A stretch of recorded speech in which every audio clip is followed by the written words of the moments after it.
और गुरुदेव ने कह दिया है जब तक कृष्ण जन्मभूमि हमें प्राप्त नहीं होती है तब तक मैं बांके बिहारी जी के दर्शन नहीं करूंगा, राधा रमणलाल जी के दर्शन नहीं करूंगा।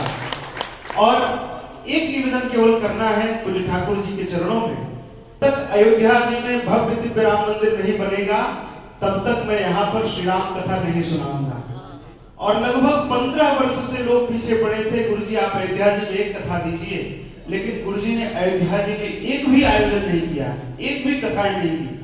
और मुझे जैसा स्मरण में आ रहा है, पूज्य श्री नृत्य गोपाल दास जी महाराज जी का जब 75वां जन्मोत्सव था तो उन्होंने बड़ी निराशा के साथ मंच पर कहा कि महाराज जी लगता है कि अब इस शरीर से मैं राम मंदिर नहीं देख पाऊंगा।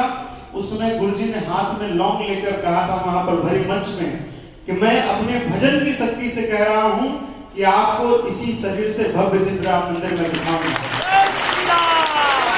और आज जब पूज्य गुरुदेव का 14 से 22 जनवरी हम अमृत महोत्सव मना रहे हैं, उसी समय देखिए संयोग, जहां एक और दिव्य भव्य रामलला का मंदिर बन रहा है, वहीं पर हम सब लोग पूज्य गुरुदेव का अमृत महोत्सव मना रहे हैं। एक प्रकार से यह अमृत महोत्सव के साथ पूज्य गुरुदेव का संकल्प पूर्ति महोत्सव भी हो रहा है। पूज्य गुरुदेव ने जो प्रण लिया था कि जब तक रामलला भव्य मंदिर में विराजमान नहीं होते तब तक मैं अयोध्या में राम कथा नहीं करूंगा और अपनी कथा में राम राज्याभिषेक नहीं करूंगा। तो ये अपने आप में पूज्य गुरुदेव का जो संकल्प था वह पूर्ण हो रहा है और हम सबको ऐसा विश्वास है। एक एक सनातनी को देखिए, निराशावादी, पूज्य गुरुदेव कहते हैं कभी भी निराशावादी नहीं होना चाहिए, आशावादी होना चाहिए। कम से कम सकारात्मक ऊर्जा का संचार होगा तो हम सब इसी आशा में आश्वस्त हैं कि जल्द ही कृष्ण जन्मभूमि भी मुक्त होगी और वहां पर भी दिव्य भव्य भगवान श्री कृष्ण के जन्म स्थान पर मंदिर होगा। बाबा विश्वनाथ जी का कॉरिडोर विकसित हो रहा है, विस्तृत हो गया है।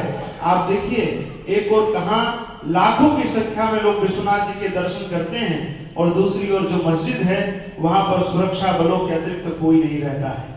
तो वहां पर भी बाबा विश्वनाथ जी का विस्तार होगा और जिस प्रकार से कोर्ट जी सक्रियता से कार्य कर रहा है, यदि कहें हम कांग्रेस की बातें करते हैं, इसी कांग्रेस ने राम सेतु को काल्पनिक कहा था, राम जन्मभूमि को काल्पनिक कहा था, राम जी को कल्पना मात्र कहा था।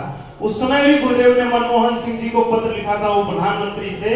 गुरुजी ने कहा कि मनमोहन जी